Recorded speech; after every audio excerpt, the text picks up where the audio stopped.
창세기 2장 18절로 25절을 한 절씩 교독하고 마지막 절은 함께 읽겠습니다. 제가 먼저 읽습니다. 여호와 하나님이 이르시되 사람이 혼자 사는 것이 좋지 아니하니 내가 그를 위하여 돕는 배필을 지으리라 하시니라.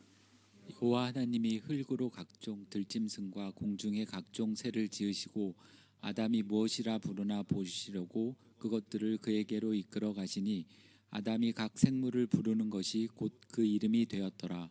아담이 모든 가축과 공중의 새와 들의 모든 짐승에게 이름을 주니라. 아담이 돕는 배필이 없으므로 여호와 하나님이 아담을 깊이 잠들게 하시니 잠들매 그가 그 갈빗대 하나를 취하고 살로 대신 채우시고 여호와 하나님이 아담에게서 취하신 그 갈빗대로 여자를 만드시고 그를 아담에게로 이끌어 오시니 아담이 이르되 이는 내 뼈 중에 뼈요 살 중에 살이라 이것을 내 남자에게서 취하였은즉 여자라 부르리라 하니라.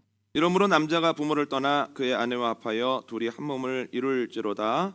아담과 그의 아내 두 사람이 벌거벗었으나 부끄러워하지 아니하니라. 아멘. 석 달 전에 한 교회로부터 와서 오후에 가정에 대한 설교를 좀 전해줄 수 있느냐는 요청을 받았습니다. 말씀 읽고 묵상하고 기도하며 원고를 작성하는데 이런 생각이 들더군요. 목회 상담을 전공하고 또 예전에 가정사역을 담당했었고 지금도 가정사역에 대한 여러 강의들을 하는 중에 있는데 왜 목회하는 생명문교회에서는 가정에 대한 이야기를 따로 나눈 적은 없을까? 그래서 이번에는 가정의 달을 맞아서 가정에 대한 설교 혹은 가정에 대한 얘기를 좀 나눠봐야 되겠다. 그리고 5월 4주 그렇게 말씀을 나누고 난 다음에 6월 7월 8주 동안 소그룹으로 몇 가정이 모여서 또 가정에 대한 워크숍을 해봐야 되겠다라고 하는 생각이 들었습니다. 그래서 오늘부터 4주 동안은 가정에 대한 설교입니다. 때때로 내 상황이랑 좀 멀게 느껴지기도 할 수도 있지만 그러나 주님께서 주시는 말씀을 기대함으로 받을 때 하나님이 말씀을 통해서 주기를 원하시는 지혜와 용기와 평안함이 저와 여러분에게 넘치게 되어지기를 원합니다. 교우분들에게 기독교인들에게 없는 것이 뭘까요? 이렇게 물으면 교인들이 가장 많이 하는 대답은 어려움이요 거든요. 그런데 그렇지 않습니다. 하나님의 사람들에게도 어려움이 있습니다. 건강에 약함을 경험할 때가 있고 물질의 궁핍을 경험할 때가 있고 관계의 아픔을 경험하기도 합니다. 그런데 성경을 보면 제자들도 어려움을 겪었고 심지어 예수님은 십자가의 고통도 겪으셨습니다. 이 땅에서 살아가는 동안 어려움은 당연한 거다, 예외 없다라고 하는 거죠. 그러면 두려움이 없나? 주님이 함께 하시기 때문에 두려움 없는 삶을 살아갈 수 있나? 이렇게 생각하기 쉽습니다만 그렇지도 않습니다. 여러분, 요 몇 년 동안 우리를 두렵게 하던 것이 무엇입니까? 코로나 바이러스죠. 그러니까 그때도 열심히 마스크를 쓰고 다녔고 지금도 적지 않은 분들이 마스크를 벗지 않은 것 아니겠습니까? 또한 그때는 코로나 바이러스만큼이나 하루하루 지나면 집값이 너무 올라서 오르는 집값에 대한 두려움도 만만치 않았습니다. 그래서 오죽하면 영끌이라고 하는 단어가 새로 등장을 했겠습니까? 두려움이다라고 하는 거예요. 코로나가 맹해를 떨치는 시기는 좀 지났어 하는 지금 시기가 되어지니 또 다른 두려움이 있습니다. 요즘은 집값은 너무 떨어지고 이자가 너무 올라버리는 바람에 이에 대한 두려움을 호소하는 분들도 있습니다. 목회자에게도 두려움이 있습니다. 제가 가지고 있는 두려움은 경제적인 상황이 어렵고 앞으로도 안 좋아질 거라고들 전망을 하는데 교우들이 삶의 자리에서 일터에서 어려움을 당하면 어떡하나 라고 하는 두려움이 있습니다. 그런데 성경을 통해서 위로를 받죠. 성경에 나오는 사람들, 특히 하나님을 따르는 사람들 중에 두려움 없었던 사람 없습니다. 바울도 유라굴로라고 하는 광풍에 이리저리 며칠 밀려다니다 보니 너무 두려워서 사로잡혀 있었다는 거예요. 두려움에. 예수님의 수제자였던 베드로도 두려웠기 때문에 3번이나 예수님을 부인했다라고 하는 거예요.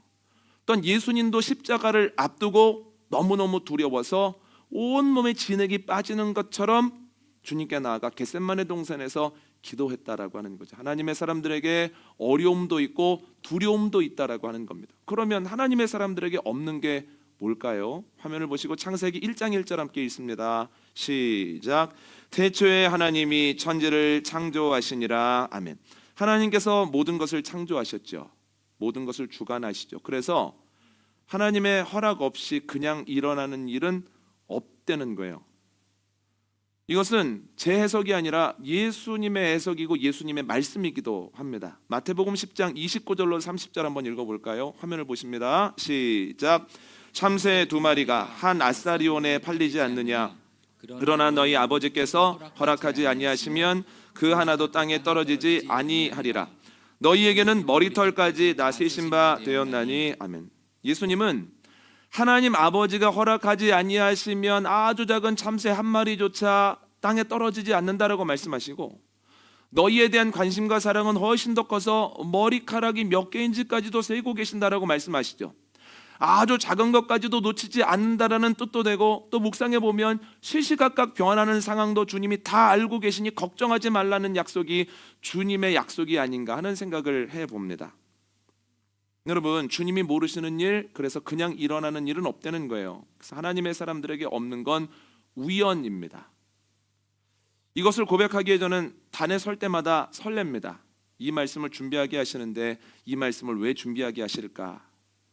이 말씀은 누구의 삶에 가서 위기를 이기게 하는 힘이 될까?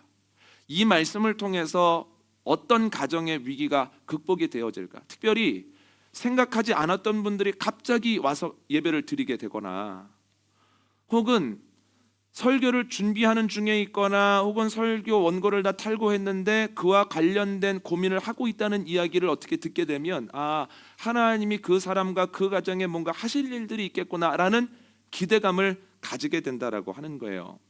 우연이 없다고 고백하기 때문에 설교를 준비하면서도 기대가 될 수 있다라고 하는 거죠. 결혼 주례를 종종 부탁하러 오거든요. 그럼 이렇게 얘기를 합니다. 결혼 준비 때문에 바쁘겠지만 나 2번은 만나야 돼. 처음 만나면 2시간 정도 걸릴 거고, 2번째 만나면 3시간 이상 걸릴 텐데 괜찮겠어? 그러면 괜찮다고 하거든요. 그럼 첫 번째 오면 숙제를 3가지를 내줍니다. 첫 번째는 5가지 사랑의 언어라고 하는 게리 체프만의 책을 주면서, 이 책을 읽고 내 사랑의 언어, 상대방의 사랑의 언어, 우리 가족의 사랑의 언어, 상대방의 가족의 사랑의 언어를 적어와 보라고 합니다. 2번째 숙제는 뭐냐면 MBTI 용지를 주면서 이 MBTI를 통해서 내 성격이 무엇인지를 일단 점검해 오라고, 해석은 내가 해주겠다고 이렇게 얘기를 하고요. 3번째는 제가 주례 때 주로 사용하는 말씀이 오늘 저희가 읽었던 창세기 2장 말씀입니다. 이 말씀을 주면서 묵상하고 A4 용지로 1장 정도 그 내용을 정리해 오라고 이야기를 합니다. 그리고 2번째 만나면 숙제 검사를 하는 거예요. 그런데 첫째 시간에는 숙제를 내주고 나면 할 게 없지 않습니까? 그러니까 힘내서 숙제하라고, 그리고 결혼 준비할 때 지치지 말라고 식사를 대접하고 함께 차를 마십니다. 그런데 그때 꼭 물어보는 게 있습니다. 2 사람은 어떻게 만났어? 이렇게 꼭 물어보거든요. 그럼 다양하게 대답합니다. 목사님, 저희는 교회에서 만났습니다. 교회 커플입니다. 청년부에서 만났습니다. 어렸을 때부터 친구입니다. 회사에서 만났습니다. 대학교에서 만났습니다. 동호회에서 만났습니다. 동네를 지나가다 만났습니다. 여러 가지로 얘기를 하는데, 그 내용이 다른 것 같았는데 자꾸 듣다 보니까 전혀 다른 내용이었는데 결론이 똑같은 거예요. 결론이 뭐냐면, 목사님, 우리 만남은 우연이 아닙니다. 네, 이런 느낌을 자꾸 저한테 주는 거예요. 이상하다 이런 생각을 했거든요. 한 커플도 빠짐없이 결혼을 앞두면 우리 만남은 우연이 아니라고 하면서, 우리가 조금 빨리 만나거나 늦게 만났으면 우리가 연애 못했을 텐데 딱 그때 만나서 연애를 했다고 하거나, 아니면 내가 선교를 나갈 때가 아니었는데 이상하게 선교를 가게 돼서 이 사람을 만나서 마음이 열려서 결혼하게 되었다거나, 우리가 결혼한 걸 교회 모든 사람들이 깜짝 놀랄 만큼 이건 일어날 수 없는 사건인데 왠지 그렇게 됐다거나, 이렇게 말하는 사람들이 많은 거예요. 아니요, 다 그렇습니다. 우연이 아니라 그러네 이렇게 생각을 하는데, 제가 만났던 예비 부부 중에 가장 놀라웠던 경우는 이 경우입니다. 한국 남자하고 대만 여자분하고 만나서 결혼을 한 거예요. 그 주례를 하는데 어떻게 만났냐고 물어봤더니, 한국 남자분이 한국에서 취직을 했습니다. 러시아 지사로 발령이 났다가 베트남 지사로 다시 가게 됐어요. 대만 여자분이 대만에서 취직을 했는데 필리핀으로 발령이 났다가 베트남에서 또 발령이 나는 바람에 2분이 베트남에서 결혼을 하게 된 거예요. 이것만 해도 놀라운데 2분이 같은 회사가 아닌 거예요. 회사끼리 협업할 일이 생겨서 여자분이 남자분 회사에 전화를 했다가 그렇게 연결이 된 거예요. 이것만 해도 놀라운데, 여자분이 전화했을 때 그 담당자가 원래 딴 분이에요. 그런데 몸이 아파서 3일 정도 병가를 내고 그 자리를 비우는 바람에 옆에 있는 분이 그 전화를 받아주다가 두 분이 어찌어찌해서 결혼까지 하게 됐다는 거예요. 그러면서 신랑이 물어보는 거예요. 목사님, 이 가능성이 얼마나 된다고 보십니까? 저희 만남 우연이 아니죠? 그래서 진짜 우연이 아니라고 이렇게 얘기를 했습니다. 주례를 하는 친구들만 그런가? 여러분, 그렇지 않습니다. 결혼 예비학교에 가서 강의를 할 때가 있거든요. 그러면 결혼을 앞두거나 결혼을 계획하고 있는 친구들한테 또 물어봅니다. 어떻게 두 사람이 만났냐고 이렇게 물어보면 내용은 다른 것 같은데 결론은 똑같습니다. 우연이 아니라는 거예요. 자기네들 만나면은 뭐가 있다 이렇게 이야기를 합니다. 근데 뭐가 있다라고 하는 고백은 다분히 성경적 고백입니다. 오늘 보면 22절 한번 볼까요? 화면을 보시고 함께 읽습니다. 창세기 2장 22절입니다. 시작. 여호와 하나님이 아담에게서 취하신 그 갈빗대로 여자를 만드시고 그를 아담에게로 이끌어 오시니. 아멘. 아담과 하와가 자기 갈 길 가다가 우연히 만나서 사랑에 빠진 것이 아니고 하나님이 아담을 위해서 하와를 만드시고 또한 아담과 하와를 철저한 계획 속에서 만나게 하심으로 인류의 첫 번째 가정을 이루셨다는 거예요. 이 원리로 가정이 이루어진다는 거죠. 이게 성경적 원리입니다. 성경적 원리에서 보면 아담과 하와뿐만 아니라 나와 배우자, 나와 부모님, 나와 자녀들은 하나님의 계획 안에서 만나서 가정을 이루게 되었다라고 하는 거죠. 참 쉽죠. 제가 예전에 사역하던 만나교회에 가정 회복 프로그램이 있었습니다. 자꾸 부딪히거나 말이 안 통하거나 그래서 힘든 분들이 회복할 수 있도록 6주를 함께 만나는 거예요. 그런데 회복 프로그램을 하는 중에도 제가 강의할 때 똑같은 걸 물어봅니다. 두 분은 어떻게 만나셨습니까? 그러면 일단 회복 프로그램에 오신 분들은 그 질문에 빨리 대답을 안 합니다. 그냥 목사님 만났습니다. 그렇습니다. 그래서 얘기해 보시라고 이렇게 자꾸 얘기 어떻게 만났냐고 물어보면 각자 다 물어보면 제일 많이 나오는 대답이 우연히 만났다고 이렇게 대답합니다. 우연히 만났다. 심지어 어떤 분은 어떻게 만났느냐고 물어보면 막 주저하거든요. 얘기해 보시라고 그러면 괜찮다고 그러면 교회에서 이런 얘기 해도 되는지 모르겠는데 그날 술이 좀 과해가지고 이런 사태가 났다 이렇게도 대답을 하세요. 참 신기한 게 뭐냐면 결혼을 앞둔 사람들 혹은 연애하면서 행복한 상태에 있는 사람들은 하나님의 섭리 안에서 만났다고 다 고백을 하거든요. 그런데 결혼 생활을 하면서 여러 가지 문제들도 함께 이겨나가고 혹은 그 과정 속에서 생채기를 주고받은 사람들에게 어떻게 만났냐고 물어보면 우연히 만났다고 얘기하거나 어쩌다 보니 이렇게 됐다고 얘기를 하죠. 그러니까 결혼 전에는 우연이 아니라고 얘기를 하는데 결혼 이후에는 우연히 만났다고 얘기를 합니다. 그런데 이 차이가 작은 것인가? 아니요. 이 차이는 절대적인 차이다라고 하는 거예요. 성경이 어떤 구절로 열리고 있습니까? 태초에 하나님이 천지를 창조하셨다는 구절로 성경이 열리거든요. 유진 피터스는 메시지 성경에서 창세기 1장 1절을 이렇게 해석합니다. 하나님께서는 눈에 보이지 않는 것과 눈에 보이는 모든 것을 만드셨다. 이 말이 무슨 말입니까? 눈에 보이는 것도 눈에 보이지 않는 것도 하나님이 주인이시고 하나님이 운행해 가신다는 거예요. 그냥 일어나는 일은 없다는 거예요. 우연은 없다라고 하는 거죠. 예수님도 반복적으로 말씀하시죠. 주님께서는 참새 한 마리도 돌보시고 너희의 머리털까지도 세고 계신다. 너희의 필요한 것을 이미 알고 계신다. 떡을 달라 하는데 돌을 주지 않으시며 생선을 달라 하는데 뱀을 절대로 주지 않으신다. 주님께서 너희에게 주시려는 것 주고 계시는 것은 너희가 구하는 것보다 훨씬 좋은 것이다. 반복적으로 말씀하신다라고 하는 거예요. 우연은 없다라고 하는 것은 성경의 가장 핵심적인 내용이기도 하고 기독교인들이 세상을 바라보는 가장 기본적인 관점이 되어야 한다라고 하는 거예요. 여러분, 전에도 말씀드렸지만 공부에는 기초가 중요합니다. 기초가 탄탄하면 쉬운 문제도 풀지만 어려운 문제도 풀어냅니다. 기초가 탄탄하면 기본 문제도 풀지만 응용 문제까지도 풀어냅니다. 그런데 기초가 부실하면 이 문제는 풀고 저 문제는 못 풉니다. 쉬운 건 푸는데 어려운 건 못 풀고요. 기분이 좋으면 푸는데 기분이 안 좋으면 똑같은 문제인데 또 틀립니다.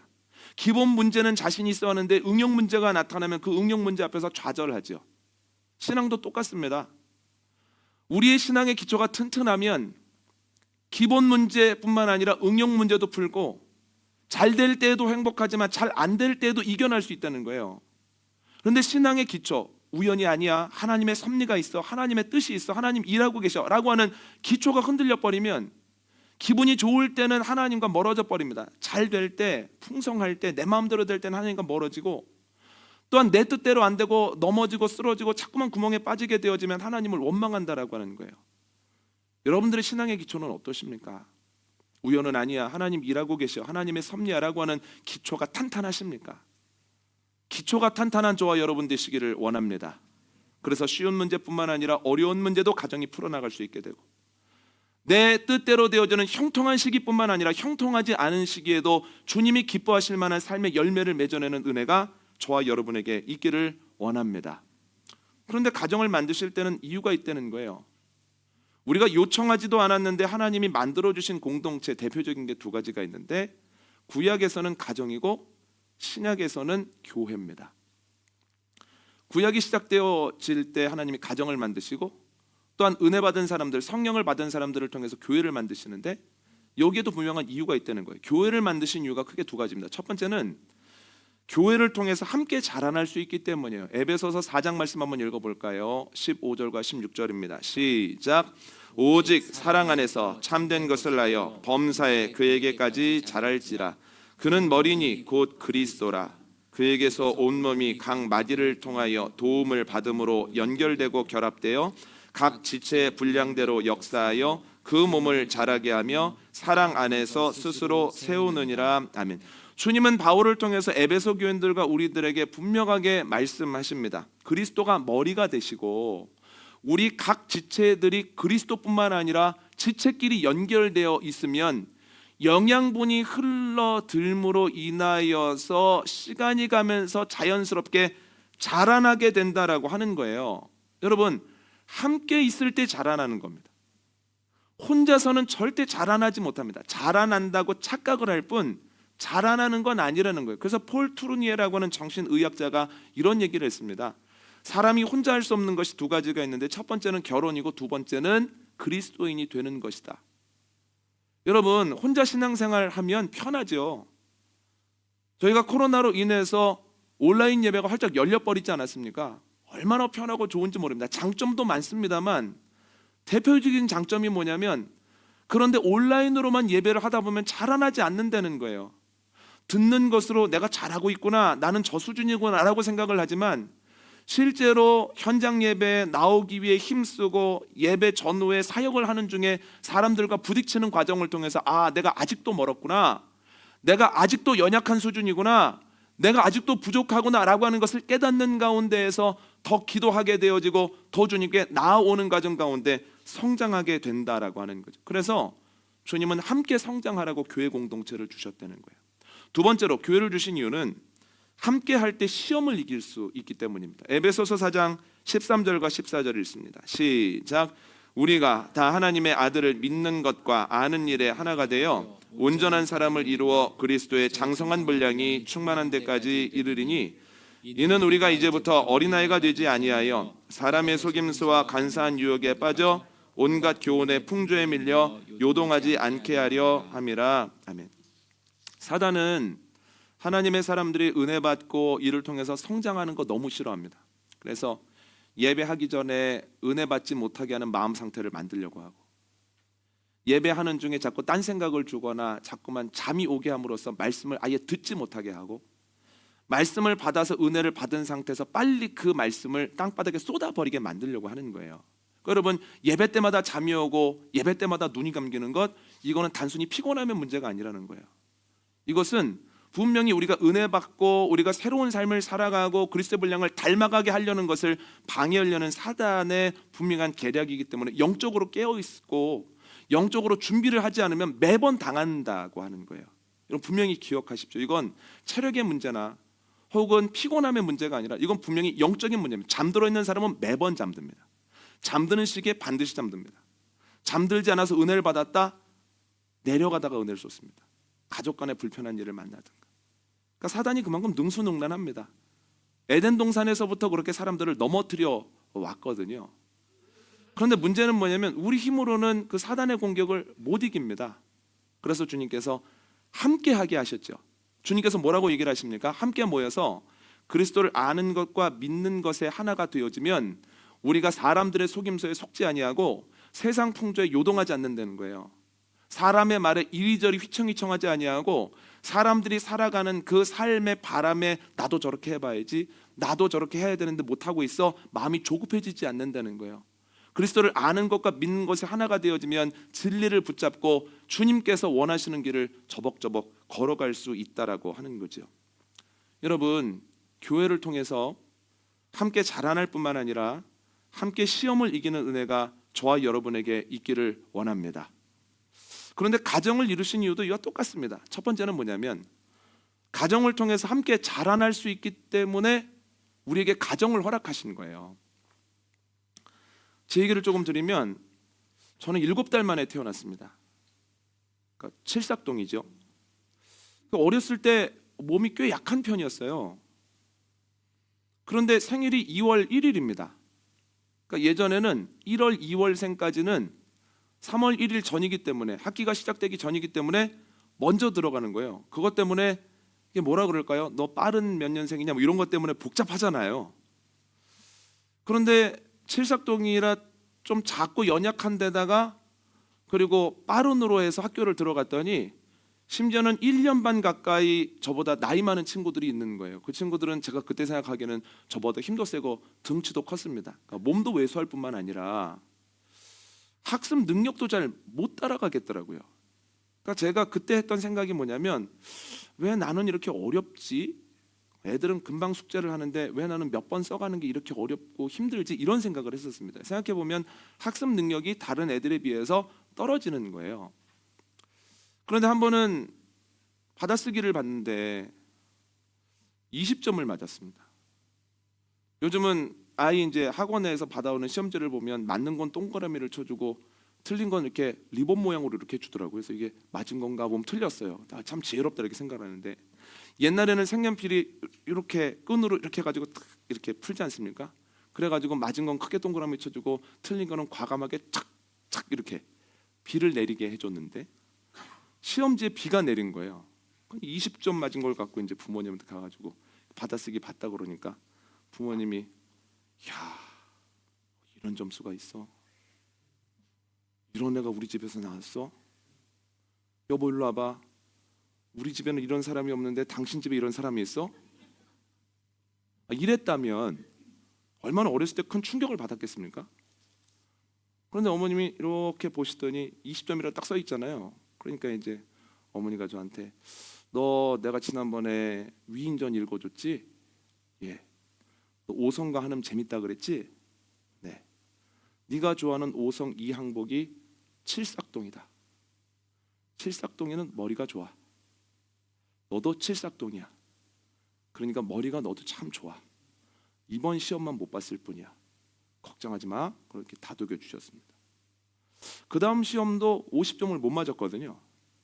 그럴 때마다 부모님이 이항복 얘기를 해주시면서, 너는 칠삭동이기 때문에 머리는 참 좋은데 아직은 시험만 못 볼 뿐이라고 계속 지지해 주셨습니다. 참 신기한 게 뭐냐면, 그렇게 지지를 계속 받다 보니까 자신감도 생기고, 그렇게 시간이 1년 2년 지나서 한 3학년쯤 되다 보니까 그냥 남들만큼은 하게 되더라고요.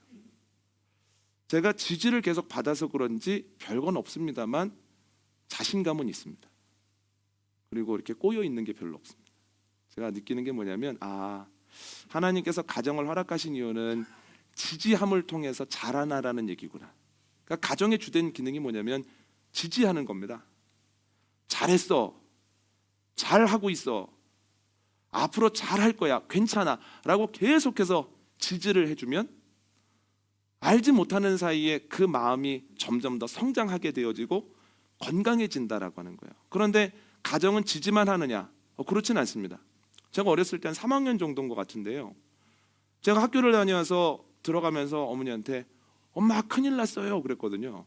그랬더니 어머님이 저한테 이렇게 얘기하셨습니다. 승원아, 생명에 관련된 일이니? 아니요. 그러면 구원에 관련된 일이니? 아니요. 그럼 큰일이 아니구나. 가서 손 씻고 세수하고 와서 얘기해 줄래? 그래서 손 씻고 세수하다 보니 별일이 아니에요. 지금 생각이 안 나는 걸 보면 진짜 별일이 아닌데 그때는 큰일로 느꼈던 것 같습니다. 제가 그때 생각이 납니다. 아주 오래전 일임에도 불구하고 큰 일이라고 하는 것은 생명에 관련된 일이거나 구원에 관련된 일이구나. 그래서 어떤 일을 만났을 때 이게 생명에 관련된 일인가 구원에 관련된 일인가 아니구나. 그러면 넘어가고 힘을 내는 거죠. 좀 더 기다려 보는 거죠. 가정의 역할이 뭐냐면 교육입니다. 뭐가 큰일인지 뭐가 큰일이 아닌지, 어디에 힘을 써야 되는지 어디에 힘을 쓰지 않아도 되는지 부모님들이 계속해서 교육을 해줘 가는 가운데에서 바른 길을 찾을 수 있는 능력을 자녀들이 가지게 된다라고 하는 거죠. 여러분, 가정의 주된 기능은 성장입니다. 지지를 통해서 성장하고 교육을 통해서 성장하고 때로 다른 길로 갈 때 징계를 통해서 바른 길을 다시 가면서 성장하게 하는 것이 가정의 주된 기능이라고 하는 거예요. 그런데 그 기능이 어렸을 때만 작용하는가? 그렇지 않습니다. 결혼을 하고 배우자와의 여러 일들을 하다 보니 배우자와의 관계 속에서도 배워가는 게 있습니다. 또한 자녀를 낳고 자녀를 키우는 중에 바라보니 자녀를 통해서도 아주 많이 성장합니다. 자녀를 통해서 알게 된 게 뭐냐면 자녀 키우는 게 만만치 않구나. 우리 부모님은 어떻게 참으셨지? 이 순간을 어떻게 넘기셨지? 20점을 맞아왔는데 어떻게 한음에 대한 말씀을 하셨지? 나는 화가 솟는데, 이런 생각을 하면서 부모님의 마음을 이해하게 되고, 또한 시간이 가면서 조금 더 생각하는 가운데 하나님이 우리에 대해서 가지고 계신 마음이 이런 거구나. 오래 참음이라고 하는 것, 절대 온유라고 하는 것, 우리의 생각을 뛰어넘는 사랑이라고 하는 것이 이런 거구나. 자녀를 키우는 과정 중에 부모님의 마음뿐만 아니라 하나님의 사랑도 깨달아 간다는 거예요. 여러분, 요즘 자녀 낳고 키우는 거 쉬운 일 아닙니다. 그러나 신앙적으로 보면 자녀를 키우고 또한 자녀를 위해 기도하고 인내하는 가운데에서 하나님의 마음을 알게 된다라고 하는 거예요. 그뿐입니까? 부모님을 통해서도 우리가 성장합니다. 특히 완고하고 딱딱한 부모님을 통해서 자녀들이 기도하고 인내하는 가운데 그들도 자라나게 된다라고 하는 거죠. 여러분, 가정을 통해서 성장하시는 하나님의 은혜가 저와 여러분에게 있기를 원합니다. 우리의 가정이 지지하고 교육하고 인내하고 기다리고 서로 축복하는 가운데 가정에 속한 모든 사람들이 그리스도의 분량으로 자라나는 은혜가 저와 여러분의 가정에 있기를 원합니다. 그래서 주님이 가정을 허락하셨다라는 거예요. 두 번째로 가정을 만드신 이유는 가정을 통해서 시험을 이기기 때문입니다. 목회자는 꽤 많은 특권을 누리는 사람들입니다. 그런데 제가 목회자로서 누리는 특권 중에 하나는 그래도 죄와 싸우기가 용이하다는 거예요. 세상에 있는 것이 아니라 늘 교회 안에 있는 것도 유리하고, 그리고 세상 사람들이 세상적인 것 목회자에게 요구하지 않습니다. 목회자에게 요구하는 것 간단합니다. 성경 말씀을 잘 가르쳐주고 성경 말씀대로 사는 모습만 보여달라고 요구하기 때문에 저에게 뭐 나쁜 거 먹자, 나쁜 거 가자 얘기하는 사람 없습니다. 신앙의 길 걸어가는데 상당히 유리합니다. 또 하나는 뭐냐면 내적으로 어떤 죄된 생각이 마음속에 딱 생겼을 때 그래도 내가 목사인데, 이런 생각이 드는 거예요. 죄된 생각이 들거나 날카로운 것들이 확 나오려고 그러면 그래도 내가 목사인데 이렇게 나쁜 생각하면 안 되지. 우리 교인들은 나 천사처럼 생각하고 있을 텐데 내가 실망시켜서는 안 되지. 죄된 생각이 없을 거라고 다들 날 바라보실 텐데 교인들 아픔 주면 안 되지 하면서 그래도 내가 목사인데 하는 과정 가운데에서 날카로운 마음과 싸워가는 과정 가운데에서 하나님의 국률하신 마음을 품기 위해 힘쓴다는 거예요. 그래서 목회자라고 하는 것이 참 죄와 싸우는데 용이하구나. 내가 개인이 아니라 교회 안에서 맡고 있는 그 역할을 통해서 내가 죄와 싸우기가 참 좋구나, 이런 생각을 하거든요. 그런데 가정도 마찬가지입니다. 제가 예전에 사역했던 교회 담임 목사님은 이런 말씀하시더라고요. 여기서는 모르는데 외국 가서 강의를 하실 때가 있잖아요. 외국 가서 말씀을 전하시거나, 그러면 국내에서는 안 그런데 외국 나갈 때는 결혼 반지를 꼭 끼신다는 거예요. 그러니까 누군가에게나 나 결혼했다는 걸 이렇게 보여주기 위해서. 그리고 또 하나는 지갑을 꼭 갖고 가시는데 지갑을 딱 열자마자 가족 사진이 딱 들어갈 수 있도록 갖고 가신다는 거예요.